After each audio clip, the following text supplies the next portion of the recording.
So hello po mga kalingap, welcome back po sa ating channel. Nagbabalik po tayo sa ating mga beneficiary. So ngayon po, si Danica naman po ang ating pupuntahan.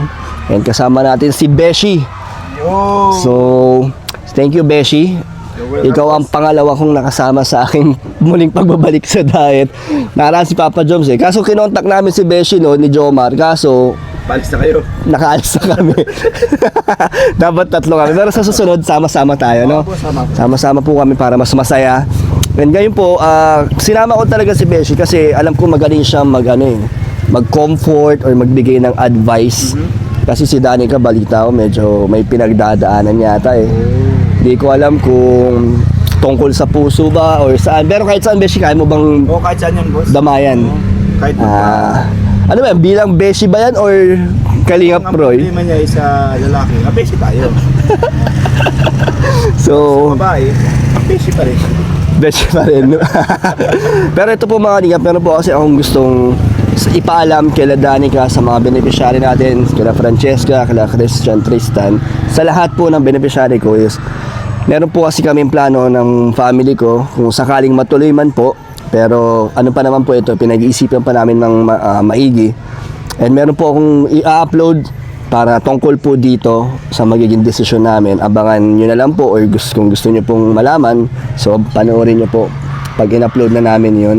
So sa ngayon pa lang, ano pa lang naman to, kung sakaling matuloy na malipat kami sa ibang lugar. So yun lang naman po. Hindi pa naman po sure. So hindi po ito prank ha. Baka mamaya isipin nyo prank na naman. So tara, andito po si Danica. Let's go. Kamusta yung siya? So Beshi, Tara, boss. ayan si Danica. Oo nga. Sabi nagsusun. Parang nag-iisa siya. Nag-iisip-isip. Hi, Danica. Kumusta? Hello po. Ano kayo ba? Oh. Ba't parang kanina maluha-luha ka? Parang maluhan-luha ka nga. Hindi naman po. Problema. Baka may problema ka, pwede mong sabihin sa akin. Then you always share. Wala naman po akong problema. Ikaw, baka may problema ka. Hindi. Wala pa eh. Gusto magkakaproblema pa lang. Hindi, siyempre unang-una, kababalik lang ni boss, di ba? Yes. Babalik lang ni boss. Na-miss mo ba si boss? Si boss natin. Siya naman po, Boss natin. ano nga yung pangalan mo? Kuya Dan na, Kuya Dan. Sila Ate Jenny po baga. Ah. Yung vlog natin na last. Ay, oo, yung ano. Yung dun po baga sa Bagas-Bas. So, na-miss mo yung mga vlog-vlog natin. Tagal din kasi namin nawala. Akala ko nga po di pa kayo uuwi. Sobrang tagal mo boss na wala. Di Na-miss ka naman. na namin. Oo, isang buwan. Oo, yun, mahigit. Mahigit isang buwan. Oo, mahigit isang buwan. Kala ko nga nung nakaraan, uwi ka na. Ayun nga, Beshi, kaya sakto, kasama kita. Gusto kong tulungan si Danica ng kanyang pinagdadaanan. Kasi, ano ba pinagdadaanan mo, Danica? Wala lang po, malungkot lang ako. Malungkot ka lang, walang dahilan. Malungkot ka siguro. Kasi naka-uniform siya ng pangani. Baka pagod. Galing ka ba school? Oh, may duty po kami ngayon. Kumbaga yung day off ko po sa trabaho, duty po namin ngayon sa school event. Ah, grabe. Alam ko na kung anong siguro maging problema ni Danica. Nasabi niya sa akin na stress siya sa trabaho niya, Beshi.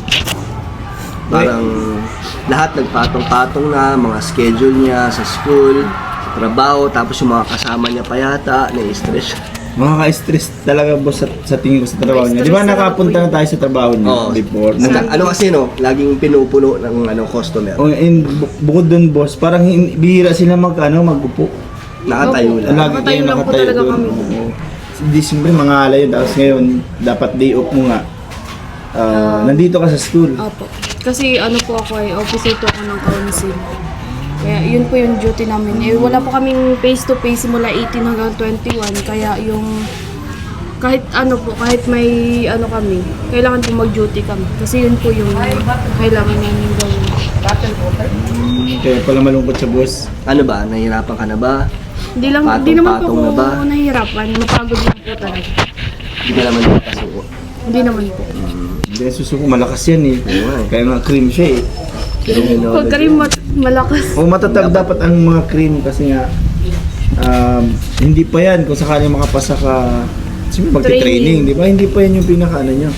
pinakadaanan simula pa lang yan. Kaya dapat tatagan mo yung loob mo. Kung ano man yung pinagdadaanan mo yan dahil malungkot ka. O yung pagod. Yung pagod na papahinga yan eh.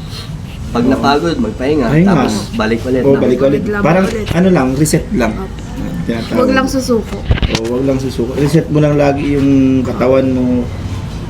Wag lang bumigay yung isip. Kasi pag Paano bumigay mo sa paano beshi kung love life naman ang pinagdadaanan nila? love life. Ano ba Hindi bro? naman po. Meron ba? Wala naman ano. Kapag mga ganong situation naman po, di mo naman po kayang, kailangan mas unahin pa yun. Magdrama-drama ka pa, ang daming pwedeng unahin. So walang panahon para magdrama. Anong mapapayo mo kay Beshi? Kasi nalilito siya kung sino ba ang gusto niya. Ano gusto mo, Beshi? Pagkaharap ko kasi si Danica eh. Depende sa kaharap. Oo, pag ikaw yung kaharap ko, ikaw boss eh. Depende siguro sa kausap niya kung saan mas Oo, komportable si Beshi. So ano mapapayo mo nun, Danica? Ano ba talaga, Beshi? Pwedeng dalawa. Dalawa ang puso. Ngayon, ano natin si Danica dun sa ano niya. Ano ba yung mga pinakamahirap na parang sa araw-araw, oo. Nararanasan ko po, nasanay na lang po kasi ako kasi pagtatrabaho ko. Sa schedule ko, pag-out ko sa school, diretso trabaho, uuwi ako mga 11 na po, mga ganun na, pasado. Tapos, yun, ulit-ulit na lang po, yung nararanasan ko is pagod na lang po talaga. Kumbaga yung wala na akong time para pahinga. Paano mo siya? Paano mo na-handle yung ganung situation? Kasi parang wala ka ng time sa sarili. Pag mga ganong po, kasi minsan naiisip ko marami din po kasi kami mga activity na kapag tapos ng klase may mga activity. Siyempre, minsan may break time po kami sa trabaho ng minsan 2 to 3 hours, ganun. Yung time na yun lang po yung magiging pahinga ko, nagbabawi ako ng tulog, tapos minsan ginagawa ko yung mga online activity namin, mag-i-encode ako, para ma-handle ko pa din po yung mga Grabe, ang busy no, Beshi? Ang busy nga, Sa isang araw, parang walang pahinga eh. Oo, siguro Kaya nga po minsan, nung dati, nabanggit ni Kuya Dan, minsan nagsasama sila Francesca pag nagbablog. Parang gusto ko din po sumama sa mga ganun. Kasi hindi lang puro vlog lang po sa akin. Parang gusto ko din po makaranas ng ibang ma-meet ko din po yung ibang mga beneficiary. Saka makita mo yung buhay nila, kalagayan. Kaso di mo kaya sa oras mo. Hindi po talaga kaya. Tsaka para makarelax din siya. Kasi Relax din talaga. di ba pag nagbabiyahe ka, kung saan medyo malayo-layo, parang nakakita ka ng ibang lugar na nakaka-relax siya ng yung isip. Kaya minsan talagang ako, pag wala akong gawa sa bahay, parang mas gusto kong sumama talaga sa mga mission, no? sa mga mission, boss. Kasi di siya nakakapagod. Hindi siya, boss. Mas makalilibang ka po baga. Tsaka yung pag nakita ka tumutulong ng kasamahan mo, di ba, ang sarap sa pakiramdam. Siya ang busy niyang tao, siguro pag nagka-love life, paano na yung... Wala nang oras. Wala na. nang oras. Kawawa ang jowa. Kawawa yung jowa. Kasi kunyari ako sakali. Ikaw kunyari yung jowa. Inalaman mo di ba kung gaano ka busy si Danica? Anong re-react mo? Magtatampo ka? Magdedemand ka ba ng oras? O maintindihan mo siya? Kung siyempre kunyari, magjowa kami. Siyempre magtatagal kami yan eh. Matagal kunyari. Hindi naman isang araw. No? Siguro sa mga 2 months, makikilala ko na siya. Siguro sa una, magdi-demand ng oras. Pero kung sakaling pag nakikita mo yung porsigido siya sa kanyang mga ginagawa, sa pag-aaral niya, maiintindihan. Maiintindihan ko yung boss. Susuportahan mo. Susuportahan mo. Kasi 30 minutes to 1 hour, oras na yun eh. Oras na yung para sa'yo. Siyempre kung magkasama kayo ng ganun, masaya ka na dapat doon.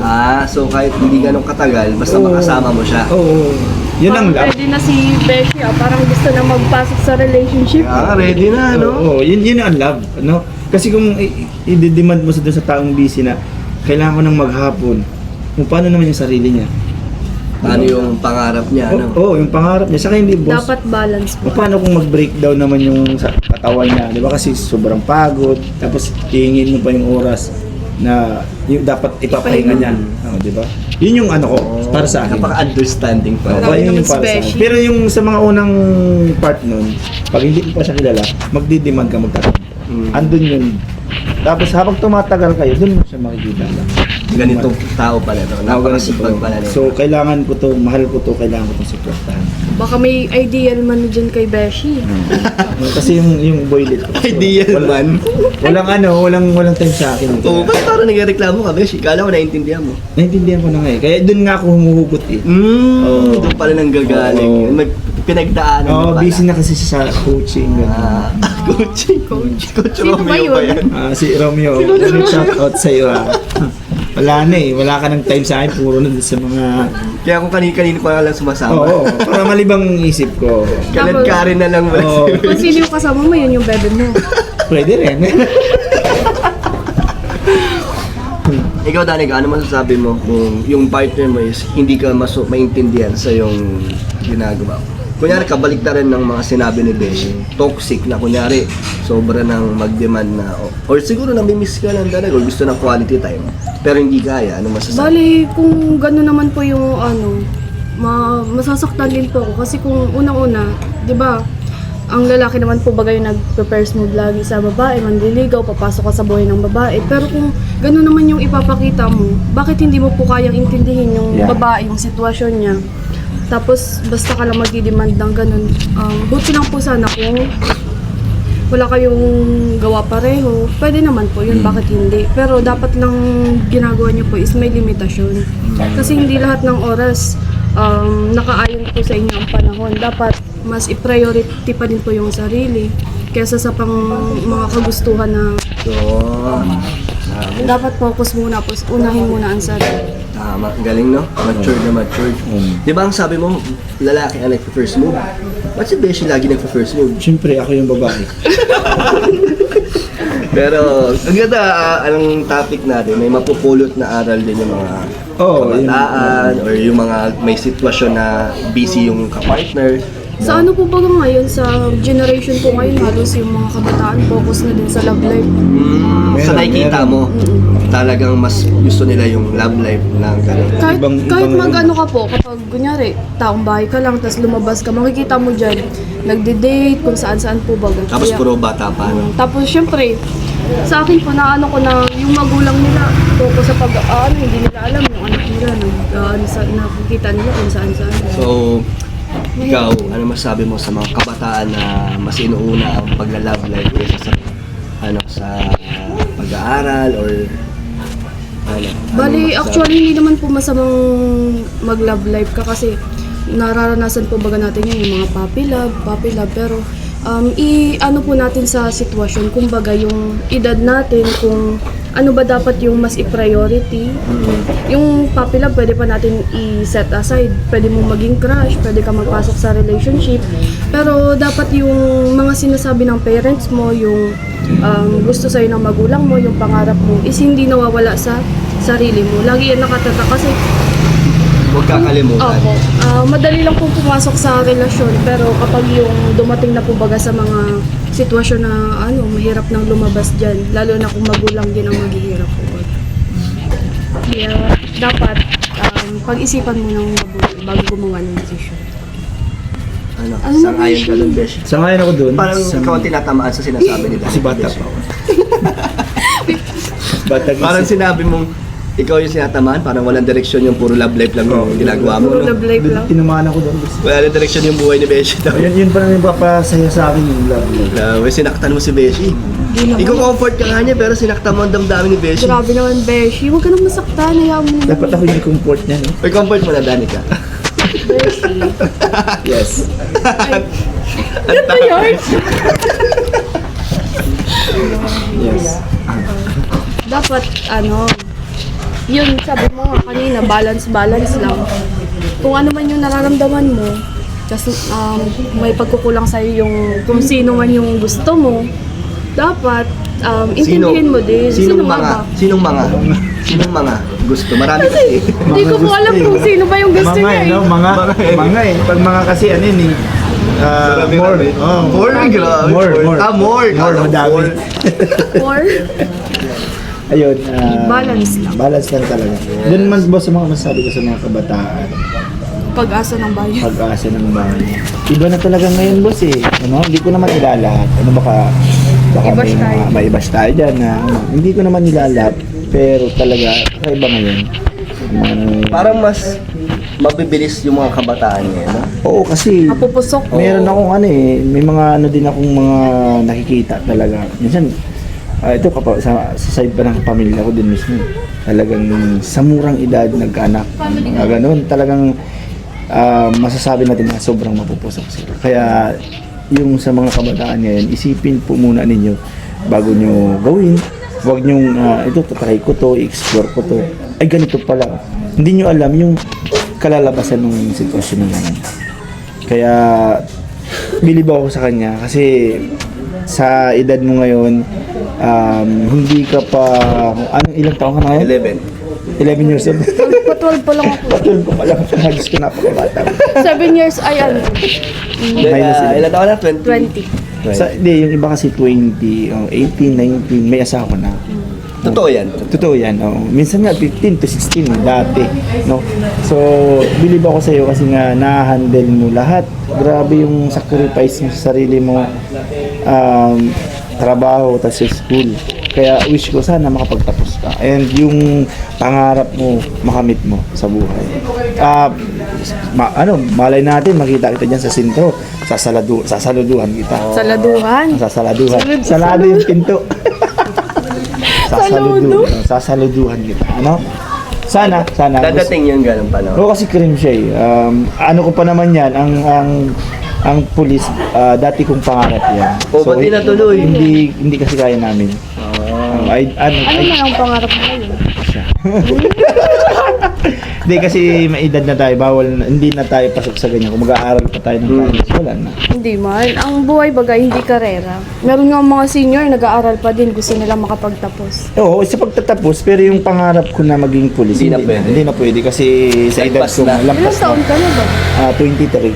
Ay, batang-bata pa. Edad lang kayo? Okay, edad lang. Pero thank you, Dinas- Pesha. oo. Sa ating gaganda na advice mo. At Dani ka, meron akong sasabihin sa'yo. So, may iba naman po tayo ng ating topic, ang ating isa sa sadya para ipaalam kay Danica ang ating plano. Kasi Danica, nagpaplano kaming mag-move sa Manila. Ng Manila Jenny, sila Mama. So, lalayo muna kami dito sa diet. Yun yung plano. Pero, hindi pa naman 100% yun na ano na namin na pag-isipan. So, sinasabi ko lang sa yun para aware ka. Kasi syempre, monthly kitang binablog, di ba? Or parang ilang beses mo sa isang buwan?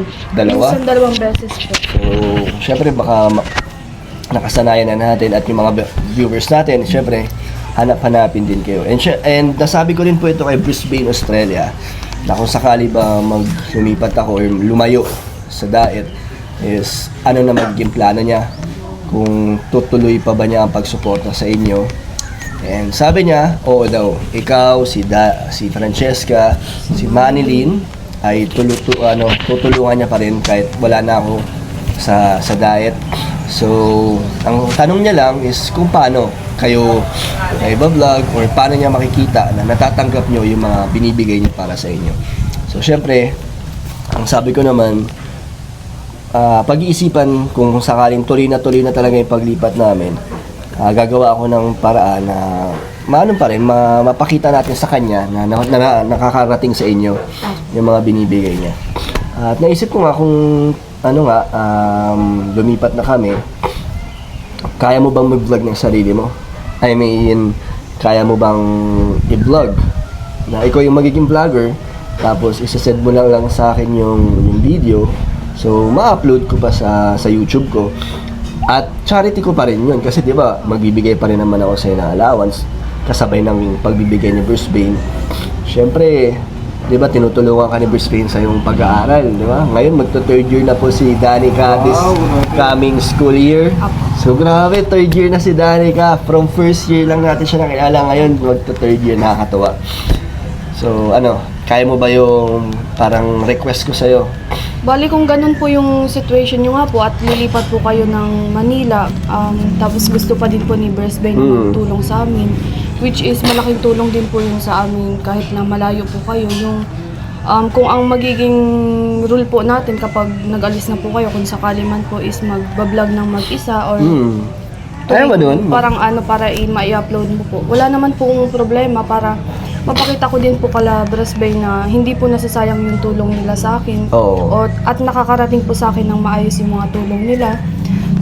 Kahit sa paraan na pag self-vlog ko na lang po at papadala niyo po sa kanya, pa-upload niyo po.